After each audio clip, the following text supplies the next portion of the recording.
لیکن میں تجھے اس لیے پسند کرتا ہوں کہ میرے حبیب سرور کائنات صلی اللہ علیہ وسلم نے تجھے پسند کیا تھا۔ کیا بات ہے، محبت کا کیا معیار؟ نبی اکرم صلی اللہ علیہ وسلم کی اللہ کی پسند کو اپنی پسند بنا لیں، نبی اکرم صلی اللہ علیہ وسلم کی پسند کو اپنی پسند بنا لیں۔ حضرت عمر رضی اللہ تعالیٰ عنہ کا ہاتھ نبی اکرم صلی اللہ علیہ وسلم کے ہاتھ میں تھا، کیا منظر رہا ہوگا۔ حضرت ابوبکر بھی تھے، دیگر اجلہ صحابہ بھی تھے، چلے جا رہے تھے۔ حضرت عمر عجیب ماحول میں تھے، انہوں نے کہا اللہ کے رسول دنیا کی ساری چیزوں سے زیادہ آپ میرے نزدیک محبوب ہیں الا نفسی، سوائے میری جان کے۔ ایک چھوٹا سا کیڑا بھی اپنی جان بچاتا ہے۔ نبی اکرم صلی اللہ علیہ وسلم رکے اور آپ نے کہا عمر تمہارا ایمان ابھی مکمل نہیں ہے، بخاری کی روایت ہوئی۔ حضرت عمر پریشان ہو گئے، انہوں نے کہا اللہ کے رسول میرا ایمان کیسے مکمل ہوگا؟ کہا قسم خدا کی تمہارا ایمان اس وقت تک مکمل نہیں ہو سکتا جب تک کہ تم مجھ کو اپنی جان سے زیادہ محبوب نہ بنا لو۔ حضرت عمر رضی اللہ تعالیٰ عنہ نے ہفتہ 10 دن کا ٹائم نہیں مانگا، ایک لمحے کے لیے غور کیا اور پھر فرمایا اللہ کے رسول اب آپ میرے نزدیک میری جان سے بھی زیادہ عزیز ہیں۔ نبی اکرم صلی اللہ علیہ وسلم نے عظیم الشان جملہ ارشاد فرمایا تھا الآن یا عمر، عمر تمہارا ایمان تو اب جا کر کے مکمل ہوا ہے، اب تک تمہارے ایمان میں نقص تھا۔ ہمارے ایمان کا کیا حال ہے، ہماری محبت کا کیا حال ہے؟ شاید بیوی کی محبت، بچوں کی محبت، مال کی محبت، اسباب کی محبت، اثاثے کی محبت، کیریئر کی محبت، یہ ساری محبتیں شاید ہمارے پاس اوپر سے نیچے تک ہیں، اس کے بعد شاید اللہ کی محبت یا نبی صلی اللہ علیہ وسلم کی محبت کا نمبر آتا ہے۔ دل کو ٹٹولیے میرے بزرگوں، میرے نوجوانوں، میری ماؤں بہنوں، دل کو ٹٹولیے۔ کیا ہمارے دل میں اللہ کی محبت، اس کے رسول کی محبت نمبر 1 پر ہے، یا ہماری بیوی اور شوہر کی محبت ہے، بچوں کی محبت ہے، تجارت کی محبت ہے، کیریئر کی محبت ہے؟ اگر یہی سب محبتیں ہیں تو قرآن نے کہا ہے فَتَرَبَّصُوا، انتظار کرو یہاں تک کہ اللہ کا عذاب تمہارے اوپر آ جائے۔ اس وقت غور کرنے کی ضرورت نہیں ہے، اس وقت تو مجلس جمی ہوئی ہے، اس وقت تو آنسو بھی نکل سکتے ہیں۔ جب رات کی تنہائی ہو، کوئی دیکھ نہ رہا ہو، ہمارا رب ہم کو صرف دیکھ رہا ہو، اس وقت ذرا اس پر غور کریں کہ کتنی محبت ہمارے دل و دماغ میں موجود ہے۔ دوستو، میں اپنی گفتگو آگے بڑھاتے ہوئے اگر حضرت سواد بن غزیہ کا تذکرہ نہ کروں تو محبت کا یہ باب مکمل نہیں ہوتا۔ غزوہ بدر میں جنگ چھڑی ہوئی ہے، صفیں درست ہو رہی ہیں، نبی مکرم صلی اللہ علیہ وسلم ایک نیزہ لیے ہوئے ہیں، ایک لکڑی کا ڈنڈا لیے ہوئے ہیں، اس سے صفوں کو درست کر رہے ہیں۔ ادھر 1000 کی تعداد ہے، ادھر 313 موجود ہیں، ادھر سارے وسائل و ذرائع ہیں، ادھر جو کچھ بھی ہو سکتا تھا ٹوٹی پھوٹی چیزیں وہ سب ہیں، صرف 2 گھوڑا ہے، زبیر بن عوام کا، مقداد بن اسود کا۔ صفیں درست ہو رہی ہیں، آپ کہتے ہیں استو، صفیں درست کرو، خلل ہوگا دشمن آ جائے گا۔ حضرت سواد بن غزیہ ایک صحابی ہیں، وہ نکل جاتے تھے، سب سے نکل جاتے تھے۔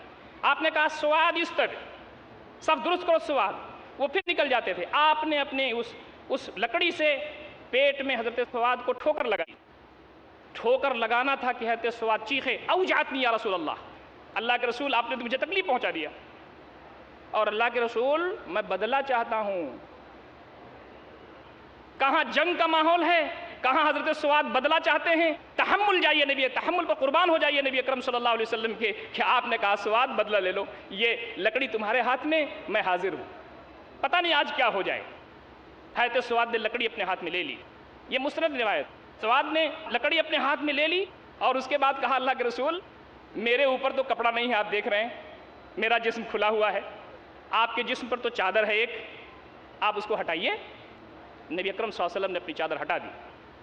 نبی اکرم صلی اللہ علیہ وسلم نے چادر ہٹایا ہی تھا کہ حضرت سواد دوڑے اور نبی اکرم صلی اللہ علیہ وسلم سے لپٹ گئے اور آپ کا جسم چومنے لگے۔ نبی صلی اللہ علیہ وسلم نے فرمایا سواد یہ تم نے کیا کیا؟ کہا اللہ کے رسول آپ اللہ کے سچے اور پکے نبی ہیں، آپ نے فرمایا ہے کہ آج یوم الفرقان ہے، آر پار کی لڑائی کا دن ہے، اور آپ نے یہ بھی کہا ہے کہ آج جو کامیاب ہو جائے گا وہ جنت میں اعلیٰ مقام پائے گا۔ ہماری تو تمنا ہی یہی ہے کہ ہم اس میں کام آ جائیں۔ میرے حبیب میں یہ چاہتا تھا کہ میں اللہ تعالیٰ سے اگر ملوں تو اس حال میں ملوں کہ سب سے آخر میں جس شخص کا جسم میرے جسم سے لگا ہوا ہو آپ کی ذات گرامی ہو۔ یہ کون سی محبت تھی؟ وہ چین سے نہیں بیٹھتے تھے، ان کو کوئی چیز اسلام کے راستے میں قربانیاں دینے سے نہیں روکتی تھیں۔ یہ لگتا ہے کہ کوئی دوسری مخلوق تھے اور ہم کوئی دوسری مخلوق ہیں۔ اسی لیے ایک بڑا رائٹر لکھتا ہے کہ اگر صحابہ میں سے کوئی بھی آج موجود ہوتا تو ہم کو مسلمان نہیں کہتا۔ ہماری جو زندگی چل رہی، دوستو اطاعت رسول کے سلسلے میں سب سے بنیادی بات یہ ہے کہ ہمیں نبی اکرم صلی اللہ علیہ وسلم کی اطاعت اسی انداز سے کرنی ہے جیسے آپ نے حکم فرمایا ہے۔ آپ صلی اللہ علیہ وسلم کی اطاعت کا کوئی شارٹ کانسیپٹ نہیں ہے کہ ہم نماز ویسے پڑھنے جیسے آپ صلی اللہ علیہ وسلم فرمایا کہ آپ نے کہا صلو کما رأیتمونی اصلی، نبی صلی اللہ علیہ وسلم کی اطاعت کا مطلب یہ نہیں ہے کہ ہم روزہ ویسے رکھیں جیسے نبی صلی اللہ علیہ وسلم نے ہم کو روزہ رکھنے کی تعلیم دی، ہم ویسے حج کریں، ویسے ہم زکوٰۃ دیں، نہیں، نبی اکرم صلی اللہ علیہ وسلم کی پوری زندگی ہمارے سامنے موجود ہے۔ اطاعت کا، نبی اکرم صلی اللہ علیہ وسلم کی فرمانبرداری کا، آپ کی اتباع کا تقاضا یہ ہے کہ ہم پوری زندگی جو آپ کی ہے اس کی روشنی میں اپنی زندگی کا سفر جاری رکھیں، تب تو آپ صلی اللہ علیہ وسلم کی اطاعت ہوگی، ورنہ آپ کی اطاعت جزوی ہوگی، آپ کی اطاعت اسی سیکشن کی ہوگی، اسی پارٹ کی ہوگی جس میں ہم آپ صلی اللہ علیہ وسلم کی اطاعت کر رہے ہیں۔ ہم نبی اکرم صلی اللہ علیہ وسلم کی اطاعت شاید نماز میں کر لیتے ہوں، وہ بھی ہمارا سواد اعظم نماز نہیں پڑھتا، ہو سکتا ہے روزے میں کر لیتے ہوں، وہ بھی رمضان کے علاوہ وہ ماحول نہیں بنتا، اور رمضان میں بھی بہت سارے لوگ روزہ نہیں رکھتے، ہو سکتا ہے زکوٰۃ اور حج میں جزوی طور پر ہو جاتا ہو، جبکہ زکوٰۃ بھی ہمارے پورے ملک کا جو سینسس ہے وہ بھی بہت ہی غیر معمولی ہے اور تکلیف دہ، حج کا معاملہ بھی ایسی ہے۔ لیکن بقیہ چیزوں میں نبی اکرم صلی اللہ علیہ وسلم کیا تھے، میں اختصار کے ساتھ نبی اکرم صلی اللہ علیہ وسلم کی اطاعت کے حوالے سے چند باتیں اس وقت میں آپ سے کرنا چاہتا ہوں۔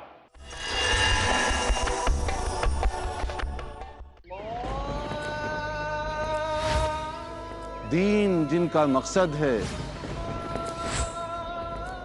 پاکیزہ تعلیمات ہیں، عدل ہے، بھلائی کے پیغامات ہیں،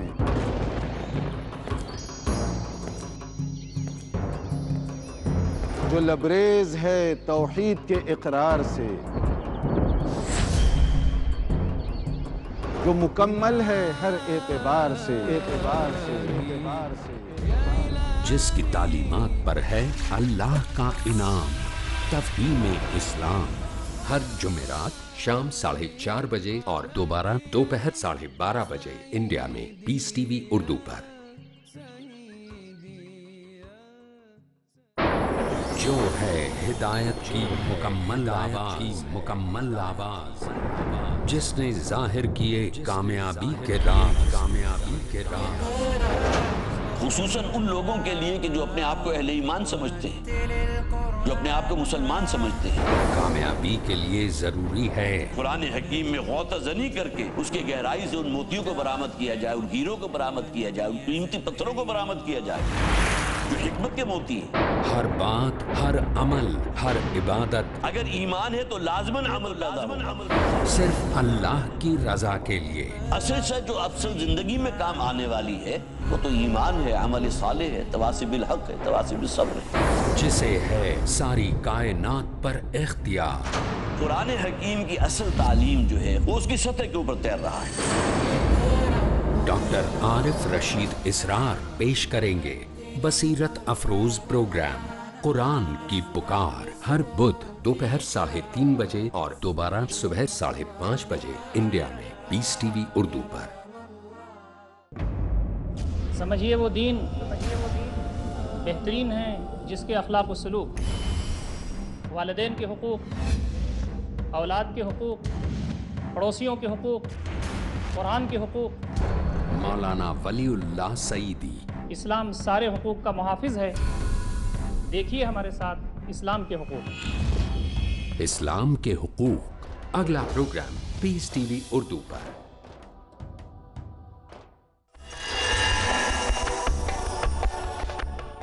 یہ اطاعت کا حال تو یہ تھا صحابہ کرام کا کہ حضرت عبداللہ بن عمر رضی اللہ تعالیٰ عنہ کے بارے میں آتا ہے کہ آپ صلی اللہ علیہ وسلم حج کرنے تشریف لے گئے تھے، جس جگہ آپ نے استنجا فرمایا تھا، جس پیڑ کے نیچے آپ نے آرام کیا تھا، ان کو ضرورت نہیں ہوتی تھی استنجا کی اور آرام کی، لیکن صرف اس لیے وہاں پہ استنجا کرتے تھے اور وہاں آرام کرتے تھے کہ میرے حبیب سرور کائنات صلی اللہ علیہ وسلم نے ایسا کیا ہے۔ بڑے بڑے کاموں کو انہوں نے چھوڑا ہوگا جب چھوٹے چھوٹے کام میں اطاعت کرتے تھے۔ حضرت علی رضی اللہ تعالیٰ عنہ سواری پہ بیٹھے، بسم اللہ کیا، جب پیٹھ پہ بیٹھے تو الحمدللہ کہا، اس کے بعد سبحان الذی سخر لنا ھذا وما كنا له مقرنین دعا پڑھی، اس کے بعد اللہ تعالیٰ کی مغفرت چاہی اور ہنسنے لگے، مسکرانے لگے۔ ساتھی نے پوچھا آپ ایسا کیوں کر رہے ہیں؟ کہا میرے حبیب صلی اللہ علیہ وسلم نے بالکل ایسے ہی کیا تھا، میں بھی چاہتا ہوں کہ آپ صلی اللہ علیہ وسلم کی اطاعت کرو۔ میں یہ چھوٹی باتیں آپ سے کر رہا ہوں، بڑی بڑی باتوں میں تو انہوں نے جان دے دی، بڑی بڑی اطاعتوں میں تو انہوں نے پوری زندگی داؤں پر لگا دی۔ دوستو، ہم اب جو یہاں گفتگو ہماری ہے اس کو ہم بڑے اختصار کے ساتھ نبی اکرم صلی اللہ علیہ وسلم کی اطاعت کے جو مظاہر ہیں اس پر کرنا چاہیں گے۔ اطاعت کا پہلا تقاضا یہ ہے کہ نبی اکرم صلی اللہ علیہ وسلم کے جیسے اخلاق تھے ہمارے اخلاق بھی ویسے ہی ہوں۔ آپ صلی اللہ علیہ وسلم کے بارے میں آتا ہے وَإِنَّكَ لَعَلَىٰ خُلُقٍ عَظِيمٍ، آپ بہترین اخلاق پر فائز تھے۔ آپ صلی اللہ علیہ وسلم خود فرماتے ہیں بعثت لیتمم مکارم الاخلاق، میری بعثت ہی اسی لیے ہوئی ہے کہ میں اعلیٰ اقدار جو اخلاق کردار کی ہیں اس کو اتمام تک پہنچاؤں۔ ہمارا اخلاق کیا ہے؟ نبی اکرم صلی اللہ علیہ وسلم تو سب کے لیے سراپا رحمت تھی، ہمارا کیا حال ہے؟ دوستو، نبی اکرم صلی اللہ علیہ وسلم کے سلسلے میں یہ آتا ہے، جیسا کہ میں اپنے پرانی تقریر میں جو اس سے پہلے میں پچھلی تقریر ہوئی تھی اس میں نے اس کا تذکرہ کیا تھا، میں اس کی تفصیل نہیں بیان کرنا چاہتا۔ حضرت خدیجہ نے کہا تھا، بخاری کی روایت ہے کہ آپ کو اللہ تعالیٰ اس لیے ضائع نہیں کرے گا کہ انت تحمل الکلہ، آپ دوسروں کا بوجھ اٹھا کر کے پہنچا دیتے ہیں۔ ہمارے اخلاق کیسے ہیں؟ ہمارا کردار کیسا ہے؟ اپنے لوگوں کے ساتھ ہمارا اخلاق کیسا ہے؟ غیروں کے ساتھ ہمارا اخلاق کیسا ہے؟ ہماری ماں اور بہنوں کا اخلاق کیسا ہے؟ ہم اگر اچھے اخلاق کے حامل ہو جائیں، اللہ رب العزت کا دین تیزی کے ساتھ اس زمین پر اپنی رحمتوں، اس کی اپنی برکتوں اور اپنے فیضانات کے ساتھ آگے بڑھنا شروع ہو جائے گا۔ نبی اکرم صلی اللہ علیہ وسلم پر اطاعت کا یہ بھی تقاضا ہے، آپ صلی اللہ علیہ وسلم کی اطاعت کا یہ بھی تقاضا ہے کہ ہم نبی اکرم صلی اللہ علیہ وسلم کو حکم مانیں اپنے سارے امور میں۔ کوئی نزاع ہو جائے، کوئی معاملہ آ جائے، کسی چیز کی بات ہو جائے، ہم نبی اکرم صلی اللہ علیہ وسلم کی طرف لوٹیں۔ فَإِن تَنَازَعْتُمْ فِي شَيْءٍ فَرُدُّوهُ إِلَى اللَّهِ وَرَسُولِهِ فَلَا وَرَبِّكَ لَا يُؤْمِنُونَ حَتَّى يُحَكِّمُوكَ فِيمَا شَجَرَ بَيْنَهُمْ ثُمَّ لَا يَجِدُوا فِي أَنفُسِهِمْ حَرَجًا مِّمَّا قَضَيْتَ وَيُسَلِّمُوا تَسْلِيمًا۔ قسم خدا کی یہ مومن نہیں ہو سکتے یہاں تک کہ وہ اپنے سارے معاملات میں جو ان کے درمیان جھگڑے ہو رہے ہیں آپ کو حکم نہ مان لیں، آپ کو اتھارٹی نہ مان لیں، آپ کا فیصلہ آخری نہ مان لیں، اور جب آپ فیصلہ دے دیں تو دل میں تنگی نہ محسوس کریں اور اس کو اپنے سر کی آنکھوں سے دیکھ کر کے اس کو اپنے دل سے قبول کر لیں۔ آج جو سینسز ہیں ہمارے کیسز کے، جو کورٹ میں ہیں، کچہریوں میں ہیں، مسلمانوں کے کیس 60% کورٹ اور کچہری میں، شاید ہی کوئی گھر بچا ہوا ہے مسلم کا جو اپنے مسائل کے حل کے لیے کورٹ اور کچہری میں نہ جاتا ہو۔ آخری چارہ اگر ہے، کوئی سبیل نہیں ہے تو آپ کورٹ میں جائیں، لیکن ہم پہلے ہی مرحلے میں چاہتے یہ ہیں کہ ہمیں اللہ کا فیصلہ نہیں منظور ہے، ہمیں نبی اکرم صلی اللہ علیہ وسلم کا فیصلہ منظور نہیں ہے۔ تھوڑی سی کھٹ پٹ ہوئی، جیب میں پیسہ موجود ہے، حالات اچھے ہیں، نیتاؤں سے ہمارا تعلق ہے، ہمیں کیا ضرورت ہے اللہ اس کے رسول کے فیصلے کی؟ ہمارا یہ حال ہے ہماری امت کا، ہمارے لوگوں کا۔ ہمارے کیسز کورٹ اور کچہری میں دوسری قوموں کے مقابلے میں زیادہ ہیں۔ کیوں ایسا ہے؟ آپ کے حبیب صلی اللہ علیہ وسلم پر اگر ہمارا ایمان ہے اور ہم یہ جانتے ہیں کہ آپ صلی اللہ علیہ وسلم نے جو تعلیمات دی ہیں وہ رہتی دنیا تک کے لیے ہیں، اور اس میں امن ہے، سکون ہے، شانتی ہے، چین ہے، اور ہمارے سارے مسائل کا ایسا حل ہے کہ ہمیں اطمینان قلبی حاصل، تو پھر ہم کیوں نہیں اللہ اس کے رسول کے فیصلے کو مانتے؟ نبی اکرم صلی اللہ علیہ وسلم کو حکم کیوں نہیں بناتے؟ ہم اپنی زبان سے، اپنے عمل سے، اپنے ایکشن سے نبی اکرم صلی اللہ علیہ وسلم کے فیصلوں کو نہیں مانتے، اور مسلمان بنے ہوئے ہیں اور چاہتے ہیں کہ اللہ کی رحمتیں، اس کی برکتیں ہمارے اوپر سایہ فکن رہیں۔ اطاعت میں یہ بھی شامل ہے، اطاعت میں یہ بھی شامل ہے کہ ہماری جو معاشرتی زندگی ہے وہ ویسے ہی گزرے جیسے نبی صلی اللہ علیہ وسلم نے ہم کو کہا ہے، اور خاص طریقے سے حقوق کی بات جہاں کہیں، یہ اتنا مجمع میرے سامنے موجود ہے، آپ ذرا غور کریں، ان میں کتنے لوگ ہیں جنہوں نے بہنوں کا حق ادا کر دیا ہے، اپنی بہنوں کا حق دے دیا ہے؟ جو بہنوں کا حق نہیں دے گا، اللہ تعالیٰ کے حدود کو توڑے گا، جہنم میں جلے گا، اس میں ہمیشہ رہے گا، یہ وعید سورہ نساء میں موجود ہے۔ ہم نے کہا کہ نبی اکرم صلی اللہ علیہ وسلم سے محبت تو ضرور ہے، لیکن آپ کی بات ہم مان نہیں سکتے، اس میں کہ دنیا کا نقصان ہے، اس میں بظاہر لڑکوں کا نقصان ہوگا، ہمارا نقصان ہوگا، ہمارے آنے والی نسل کا نقصان ہوگا۔ کتنے لوگ ہیں ہم میں سے جنہوں نے بہنوں کا حق ادا کیا؟ کیا یہ نبی اکرم صلی اللہ علیہ وسلم کی اطاعت نہیں ہے؟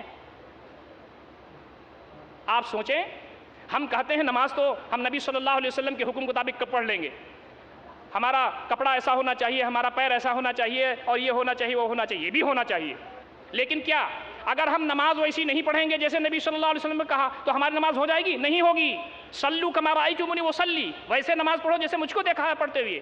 کہ کسی بھی لڑکی سے شادی کی جاتی ہے خوبصورتی کی بنیاد پر، مال کی بنیاد پر، حسب کی بنیاد پر، لیکن تم دینداری کو ترجیح دینا، اس کو پریفر کرنا، ہمیشہ خوش و خرم رہو گے۔ ہم نے کیا کیا؟ دینداری کو اس میں سے نکال دیا۔ خوبصورتی ضروری ہے، مال ضروری ہے، حسب نسب ضروری ہے، ہمارے گھروں میں ہمیشہ انتشار رہتا ہے۔ شادی کو آسان کیا نبی اکرم صلی اللہ علیہ وسلم نے۔ حضرت عبد الرحمن بن عوف رضی اللہ تعالیٰ عنہ سامنے موجود ہے، آپ نے کہا یہ نشان کیسا ہے تمہارے کپڑے پر؟ کہا میں نے شادی کر لی اللہ کے رسول۔ کہا شادی کر لی تو ولیمہ کر لو، ولو بشاہ، چاہے ایک بکری ہی کیوں نہ ہو۔ مجلس میں، اس مقام پر، اس آبادی میں نبی اکرم صلی اللہ علیہ وسلم موجود ہیں، ایک صحابی، وہ بھی بڑا صحابی، شادی کرتا ہے اور نبی اکرم صلی اللہ علیہ وسلم کو نہیں بلاتا۔ ہمارا کارڈ یہاں سے لے کر کے پورے ملک و بیرون ملک جاتا ہے، اس کی تشہیر ہوتی ہے اور اس پر خرچ ہوتا ہے، اور ہم نبی اکرم صلی اللہ علیہ وسلم کی اطاعت کا دم بھرتے ہیں۔ میں کوئی مفتی نہیں ہوں کہ یہاں سے آپ کو فتویٰ دوں کہ کارڈ چھپوانا جائز ہے کہ نہیں جائز ہے، لیکن میں یہ کہنا چاہتا ہوں صرف کہ دین آسان بنایا گیا ہے۔ نبی اکرم صلی اللہ علیہ وسلم تشریف رکھتے تھے، ایک خاتون آئیں، انہوں نے کہا اللہ کے رسول میں ہبہ کرتی ہوں اپنے آپ کو آپ کے لیے، قرآن مجید میں ہے اے اللہ کے رسول اگر کوئی عورت آپ کو ہبہ کرے آپ اس سے شادی کر سکتے ہیں، خالصۃ لک من دون المؤمنین، یہ آپ کے لیے خاص ہے، عام مومنوں کو اس کی اجازت نہیں ہے۔ آپ صلی اللہ علیہ وسلم نے اعراض فرمایا، آپ کو ضرورت نہیں تھی۔ آپ نے کہا ہے کوئی جو شادی کرے اس کی خواہش ہو؟ ایک صحابی کھڑے ہوئے، انہوں نے کہا اللہ کے رسول میری شادی فرما دیجئے۔ کہا کہ مہر کے لیے کچھ ہے؟ کہا اللہ کے رسول کچھ نہیں ہے۔ کہا تم جاؤ مہر تلاش کرو، ولو خاتم من حدید، چاہے لوہے کا چھلا ہی کیوں نہ ہو، انگوٹھی ہی کیوں نہ ہو۔ وہ صحابی گئے، انہوں نے تلاش کیا، ان کو لوہے کی انگوٹھی بھی نہیں ملی۔ انہوں نے آ کے کہا اللہ کے رسول مجھے لوہے کی انگوٹھی بھی نہیں ملی۔ کہا تم کو فلاں فلاں فلاں صورتیں یاد ہیں؟ کہا اللہ کے رسول بالکل مجھے وہ فلاں فلاں صورتیں یاد ہیں۔ کہا میں نے تمہارا نکاح اس عورت سے اس مہر پر کر دیا کہ تم یہ صورتیں اس کو سکھا دینا۔ ہیں تیار نبی اکرم صلی اللہ علیہ وسلم کی اطاعت کے لیے، بغیر جہیز، بغیر منگنی، بغیر بارات، بغیر ٹنڈ گھنڈ، بغیر ساری روایات کے بغیر شادی کرنے کے لیے تیار ہیں؟ آج بھی اگر میں ہاتھ اٹھوا دوں تو سب ہاتھ اٹھا دیں گے، لیکن جب گھر جائیں گے تو بیوی کہے گی کیا کر کے آگے؟ ہاتھ اٹھا دیا تم نے لیکن ہم تو نہیں ہاتھ اٹھائے۔ لوگ کہتے ہیں ہم تو تیار ہیں جناب علی، ہمارے گھر میں بیوی بچے نہیں تیار، کیا کریں کہ گھر میں انتشار پیدا کر دیں؟ یہ سب چیزیں وہ ہیں جو اللہ رب العزت کے سامنے چلنے والی نہیں ہیں۔ وہ علیم بذات الصدور ہے، دل کی رگوں کی گہرائیوں میں اٹھنے والے وسوسوں تک سے واقف ہے، اس کو دھوکہ دیں گے؟ دوستو اس میں بھی ضروری ہے کہ ہم اطاعت، اگر ہیں نبی صلی اللہ علیہ وسلم کے ہم امتی اور آپ صلی اللہ علیہ وسلم کو اپنا نبی مانتے ہیں تو پھر ساری چیزیں ایک طرف اور نبی اکرم صلی اللہ علیہ وسلم کی اطاعت ایک طرف۔ آئیے ایک بڑے نازک موضوع پر اظہار خیال کر رہا ہوں۔ مال کی دھوم ہے آج، اور آج تو ہر شخص ناپا جاتا ہے مال سے۔ مال کی اہمیت اسلام نے بھی دی ہے، لیکن مال کے سلسلے میں ہم نبی اکرم صلی اللہ علیہ وسلم کی کیسی اطاعت کرتے ہیں؟